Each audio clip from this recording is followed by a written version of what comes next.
Hello everyone, welcome back to my YouTube channel.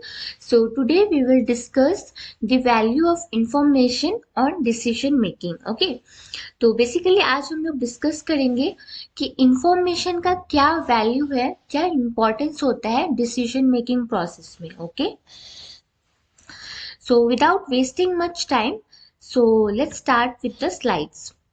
Okay, the value of information. Information is useful when it is clearly written and understandable by the recipients. Okay. Information must be free from bias, errors, and it should be valid. Information should be cost effective and timely available. Okay, तो यहाँ पे बोला गया है information तभी useful होगा जब वो क्लियरली लिखा हुआ होगा, क्लियरली रिटेन होगा, ताकि वो रिसिपिएंट को ठीक से समझ में आए. ओके, देन इंफॉर्मेशन जो है किसी भी बायस या एरर्स उसमें नहीं होना चाहिए, बायस और एरर से फ्री होना चाहिए, and it should be valid. Then information cost effective होना चाहिए एंड वो टाइमली अवेलेबल होना चाहिए. लाइक जब हमें किसी इंफॉर्मेशन की ज़रूरत है उस टाइम पे वो इंफॉर्मेशन अवेलेबल होना चाहिए, तभी उसका वैल्यू होगा. ओके, लाइक हमें किसी इंफॉर्मेशन की अभी इमिडिएटली ज़रूरत है और वो इंफॉर्मेशन हमें अभी नहीं मिल रही है, 2 दिन के बाद मिल रही है, तो उस इंफॉर्मेशन का तब उस टाइम पे कोई वर्थ नहीं होगा. Isn't it? Then information is useful when the end user of the information can use the information in decision making and better results are obtained from the information.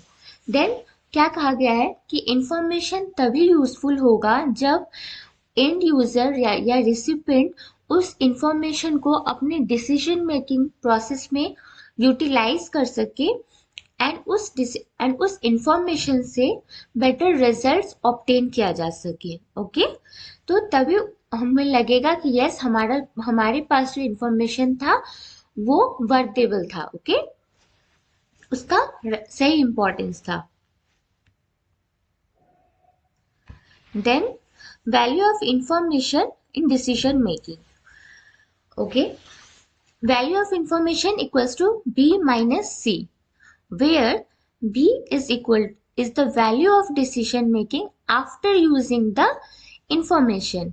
तो यहाँ पे V है कि किसी भी इंफॉर्मेशन को हम अपने डिसीजन मेकिंग प्रोसेस में जब यूज करते हैं, उसे यूटिलाइज करते हैं, तो उस इंफॉर्मेशन को यूटिलाइज करने के बाद क्या डेटा निकलता है, ओके, क्या वैल्यू आता है, वो हो गया V. Okay, then C is the cost of collecting the information, and C हो गया हमारा कि किसी भी इंफॉर्मेशन को कलेक्ट करने में हमें जो कॉस्ट लगता है वो हो गया C. तो वैल्यू ऑफ इंफॉर्मेशन हम लोग कह सकते हैं कि B minus C, that is the value we are getting after using the information in decision making process minus the cost we are paying for collecting the information. Okay, then only we can understand ना, yes, कि सही में हमारा जो information है वो सही है, ओके, वर्देबल है.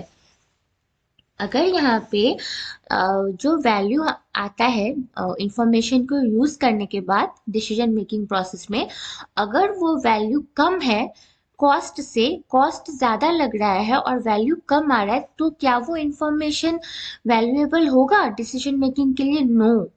ओके, वैल्यू हमेशा ज़्यादा होना चाहिए और जो कॉस्ट हम लोग पे कर रहे हैं इंफॉर्मेशन कलेक्ट करने में वो हमेशा लेस होना चाहिए. Okay, then okay, now we'll study the characteristics of a good information. Okay, now we'll understand how information is good, okay, how information is valuable in the decision making process. So first one is reliable. These are some features, or we can say attributes of a good information or attributes of a valuable information. Okay, So reliable, under reliable we have information which is gathered from a reliable and trusted source are called reliable information. For example, sources used in collecting the information should be mentioned. If assumptions are applied, then this should be clearly explained. Okay. तो यहाँ पे बोला गया है कि information जो है वो रिलायबल होना चाहिए। लाइक हम जिस सोर्स से वो इंफॉर्मेशन कलेक्ट कर रहे हैं उस सोर्स का नाम मेंशन होना चाहिए, और अगर हमारे इंफॉर्मेशन में किसी तरह का एजम्पशन अप्लाइड किया हुआ है तो वो ठीक से एक्सप्लेन किया हुआ होना चाहिए। Okay. Then timely. As the name indicates, timely information is an information which is available when it is needed. For example, if a company wants to check sales figure for this year, timely information will be collected from the cash registered at the time they wanted it. Okay. तो जैसे कि मैंने पहले समझाया, timely information बहुत ही ज़रूरी होता है। लाइक अगर किसी कंपनी को इस ईयर का सेल्स फिगर चेक करना है तो उसे करेंट ईयर के जो सेल्स फिगर, जो सेल्स जितना सेल्स हुआ है कंपनी में, वो डेटा कलेक्ट करना होगा। ओके। और हाँ, और ये डेटा हम लोग कलेक्ट कर सकते हैं कैश रजिस्टर से, isn't it? Then comes accurate. The information should be precise, accurate and close to reality. If the information have errors, then we could get a mistake and that can cost our business money and reputational damage. Okay. तो हमारे पास जो information है वो precise होना चाहिए, accurate होना चाहिए, and then और अगर इंफॉर्मेशन में किसी भी तरह का एरर्स है, ओके, देन हमारा जो डेटा आएगा उसमें एरर्स हो सकते हैं और वो वैलिड नहीं हो सकता है। Okay.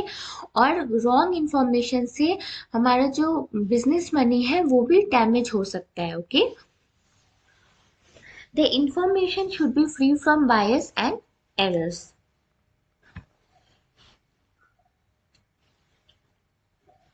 Yeah, cost effective. Information collected should be cost effective. For example, if we are spending rupees 5,000 on our survey and our information collected is worth rupees 2,000, this would not be seen as cost effective information. Okay.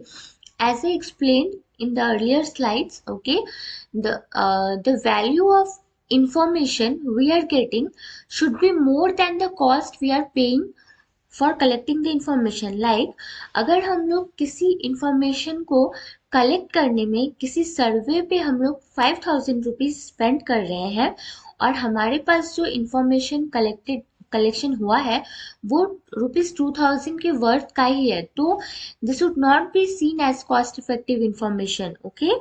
Cost effective information तब होता जब हमारा सर्वे होता costing rupees 2,000 and हमारे पास जो information collect होगा वो that would worth rupees 5,000, then it would be cost effective information.